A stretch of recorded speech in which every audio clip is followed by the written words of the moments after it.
I'll be here all week. Try the chicken fingers. Yeah.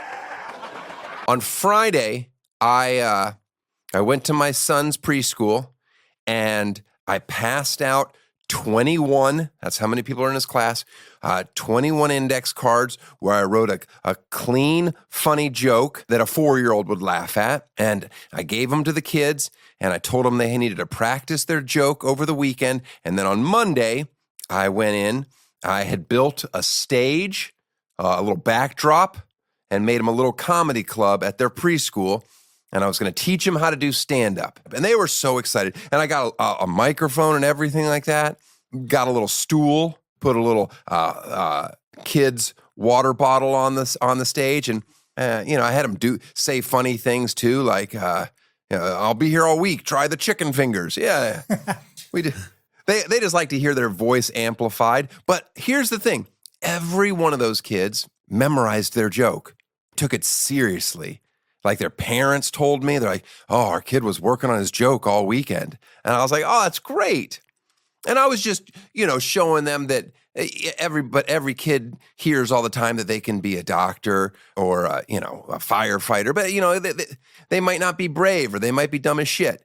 So you need to know that there's another option. And that's why I introduced him to comedy. It was fun, everybody. My son did well.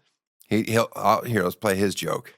Why did the girl stick a butter out the window? Why? Because she wanted to see a butterfly. Thank you, that's my time. It just holds up. By the way, I didn't charge these kids for my expertise. Yeah.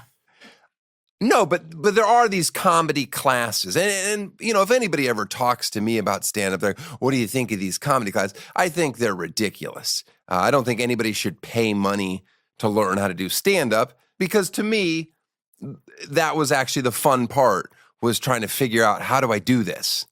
I'll tell you, here's a story some people might not know. The first time I did stand-up, it was not in a comedy venue, meaning it wasn't even a comedy night.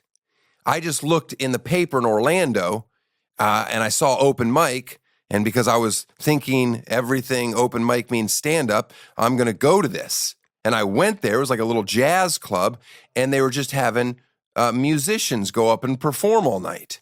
And I was like, oh no, I made a huge mistake. So I was like, I don't think I had already signed my name on the paper. And then I went over to the guy and I said, hey, I messed up. I thought this was like comedy. He's like, well, what are you going to tell jokes? And I was like, yeah, I was just going to go up and tell. He's like, yeah, that'd be great. Just do it. And I'm like, oh, okay. So there's this night of bad music. And then they stop to have me go up for a few minutes and do horrible comedy. Anyway, so the point is, I never took a comedy class, and it's we can tell. But you just learn, you just figured it out. So like, yeah, I did comedy in the wrong venue, and then I was like, oh, I should look for places that are doing comedy, and that's the open mics I should go to.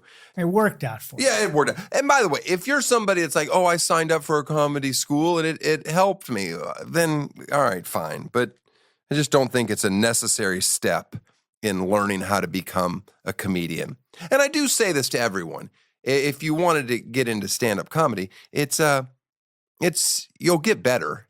It's not like, oh my goodness, only the funny people do well on stand-up. I know tons of very successful comedians that aren't funny. And opposite, I know tons of very funny people that are very poor stand-up comics. All right.